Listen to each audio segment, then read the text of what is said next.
کے ماننے والوں میں مل جائے.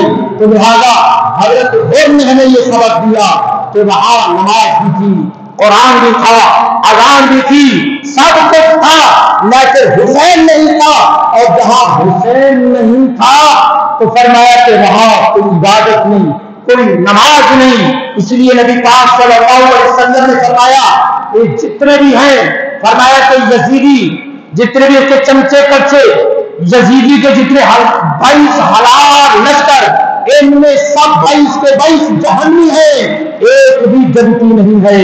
یہ سب کے سب جہنمی ہیں اور وہ جہنم میں جائیں گے. یہ فاسق اور فاجر ہو چکے ہیں. اس لیے کہ یزید ظالم کی باتوں کو, کردار کو سن کر بھی خاموش رہنا والا بھی ظالم ہے. اس لیے کہ امام علی مقام نے ظالم کی ظلم کو دیکھ کر آپ نے آواز اٹھائی ہے. تو لہٰذا آواز اٹھانا حسینیوں کا کام ہے. اور اس لیے کہ اگر جہاں ظلم دیکھیں وہاں خاموش ہو جائیں, وہ یزیدیوں کا کام ہے. جہاں ظلم ہو رہا ہو, زیادتی ہو رہی ہو, ماں بہن کی عزت لوٹی جا رہی ہو, اور دوست کا سامان جا رہا ہو, ان کی عزت پہ وار کیا جا رہا ہو, آپ خاموش ہو جائیں کہ آپ حسینی کردار نہیں, آپ کے یزیدی کردار ہے. تو لہٰذا جہاں ظلم ہو رہا ہو, ظلم کے سامنے ڈٹ جاؤ اور مقابلہ کرو. وزیرہ نے قدر حضرت امام علی مقام حضرت امام مسلم رضی اللہ تعالیٰ عنہ, آپ کی 9 کی اثر میں جنگ تیار ہوگی. 9 کی اثر کی بولا آ جاؤ میدان میں. عمر صاحب آ کر کہتا ہے, اور حضرت عباس رضی اللہ تعالیٰ عنہ, جاؤ حسین کو بولو بیعت نہیں کرنی تو جنگ کے لیے تیار ہو جاؤ. جب یہ جملہ عمر صاحب آیا پیغام دینے کے لیے کا اثر ہو چکی ہے, انشاءاللہ یہ رات ہماری دنیا کی آخری رات ہے, ہمیں عبادت کرنے دو, ہمیں اللہ کو سجدہ کرنے دو, اللہ کو راضی کرنے دو. انشاءاللہ کل 10 حضور ہے, 10 محرم کا دن صبح صادق ہوتے ہی, صبح سورج طلوع ہوتے ہی انشاءاللہ حسین لڑنے کے لیے تیار ہو جائے گا. اور اسی طرح یہ فیصلہ ہو گیا. حضرت امام علی مقام حضرت امام حسین رضی اللہ تعالیٰ عنہ, آپ نے ایک رات مہلت کیوں مانگی؟ جب کہ 7 کو پانی بند ہو گیا, 7 کو حسین کا سر کاٹنے کے لیے تیار, 8 کو کاٹنے کے لیے تیار, 9 کو پورا قتل کرنے کے لیے تیار ہو چکے تھے. ان کے اندر غیرت مر چکی تھی, ملعون ہو چکے تھے, ان کا نام جہنم کی فرش پہ لکھا جا چکا تھا. وہ سب کے سب فاسق کے ساتھ جہنمی بن چکے تھے. لیکن 10 کی رات امام علی مقام حضرت امام حسین رضی اللہ تعالیٰ عنہ نے 10 کی رات مانگی, تو آپ نے 10 کی رات کو صبح یوم عاشور کہا جاتا ہے. تو فرمایا کہ یہ کائنات کا ارض و سما کا پہلا دن ہے. صبح اللہ نے قرآن کے اندر فرمایا ون فجری والا یال عشر, مجھے قسم ہے 10ویں کی صبح کی. کہہ دے سبحان اللہ. یعنی اللہ پاک قرآن میں قسم کھا رہا ہے کس دن کی؟ ون فجری والا یال عشر والشفع والوتر. فرمایا مجھے قسم ہے 10ویں کی صبح کی. یعنی 9 دن گزر گئے, 10ویں کی رات آئی.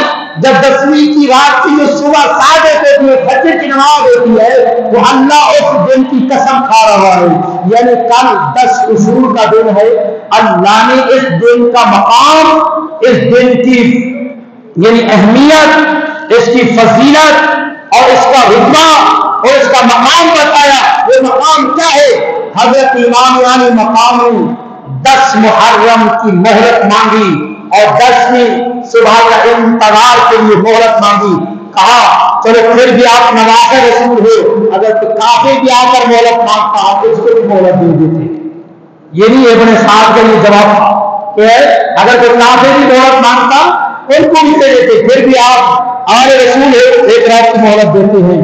تو اس مہلت مانگنے کا مقصد کیا تھا؟ فرمایا یہ صبح فجر کا جو دن ہے اس میں زمین و آسمان بننے کا پہلا دن تھا. اللہ نے جو زمین و آسمان بنایا وہ 10ویں کا دن تھا.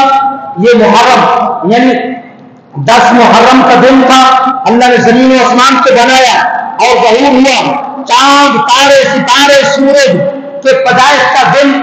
فرمایا 10 محرم کا دن تھا. اسی طرح جنت دوزخ کے بننے کا یہی دن تھا. ابتداء میں ازمیشن کا دن تھا، امتحان اور کامیابی اور حق کا دن تھا، اور باطل کی موت کا دن تھا، اور ملائکہ مقربین کی تخلیق کا دن تھا، لوح قلم اور رقوش کا دن تھا، اور علم الہی کے بطور ظہور ہونے کا دن تھا، قیام عرش اور قیام برپا ہونے کا دن تھا. آدم علیہ السلام کی توبہ قبول ہوئی تو دن 10ویں کا تھا، رات 11ویں کی تھی. سبحان اللہ. یعنی حضرت یونس اور حضرت داؤد علیہ السلام کو اللہ نے آپ کو آزادی دی تو دن 10ویں کا تھا، رات 11ویں کی تھی. اور اسی طرح حضرت ابراہیم علیہ السلام کو نمرود کی آگ میں ڈالا گیا تو دن 10ویں کا تھا، رات 11ویں کی تھی. تو اسی دن آپ کو ڈالا گیا. اور اسی طرح ابراہیم پر فتح اور نمرود کی ذلت ہوئی وہ دن 10ویں کا تھا. اور اسی طرح نوح علیہ السلام کا سفینہ کنارے پہ لگا وہ دن 10ویں کا تھا.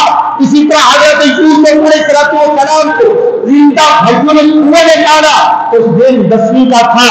اسی طرح حضرت یوسف علیہ السلام جب اپنے باپ یعقوب سے ملے تو دن 10ویں کا تھا، رات 11ویں کی تھی.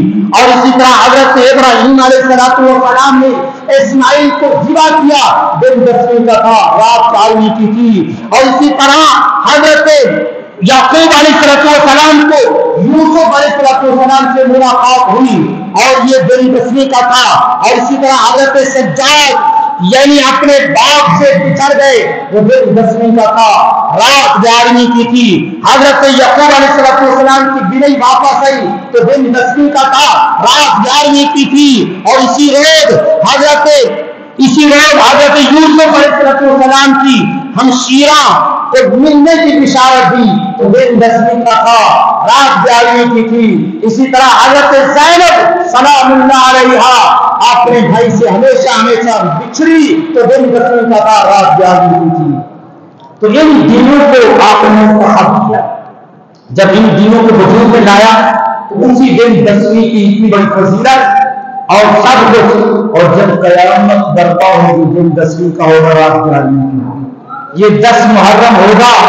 اور جس طرح میدان کربلا میں ایک قیامت صغریٰ برپا ہوئی اور پھر ایک قیامت کبریٰ کب ہوگی، وہ بھی یہی منظر ہوگا، یہی وقت ہوگا.